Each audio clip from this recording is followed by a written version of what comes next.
Friends, కాంగ్రెస్‌లో కవితకు మంత్రి పదవి. ఈ విషయాలన్నీ తెలియాలంటే గనక వీడియో మీరు కంప్లీట్‌గా చూడండి.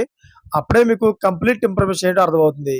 అదే విధంగా చాలామంది వీడియో చూస్తున్నారు గానీ లేఖని కామెంట్ చేయట్లేదు. దయచేసి లేఖని కామెంట్ చేయండి. లేఖని కామెంట్ చేయడం వల్ల ఈ ఇన్ఫర్మేషన్ అంతా మనం చాలా మందికి తెలియజేసేవాళ్ళం అవుతాం. అదే విధంగా చాలామంది సబ్స్క్రైబ్ చేసుకోవడం మాత్రం మర్చిపోతున్నారు. దయచేసి సబ్స్క్రైబ్ చేసుకోండి. సబ్స్క్రైబ్ చేసుకోవడం వల్ల నేను చేసే ప్రతి ఒక్క అప్డేట్ మీరు ముందుగానే పొందగలుగుతారు. ఫ్రెండ్స్, ఏబిఎన్ ఆంధ్రజ్యోతిపై మరోసారి ఫైర్ అయ్యారు కల్వకుంట్ల కవిత. తనపై తప్పుడు ప్రచారం చేస్తున్నారని మండిపడ్డారు. గులాబీ పార్టీ బాస్ కల్వకుంట్ల చంద్రశేఖరరావుకు కల్వకుంట్ల కవిత లేఖ రాసిన తర్వాత రాజకీయాలు పూర్తిగా మారిపోయిన సంగతి తెలిసిందే.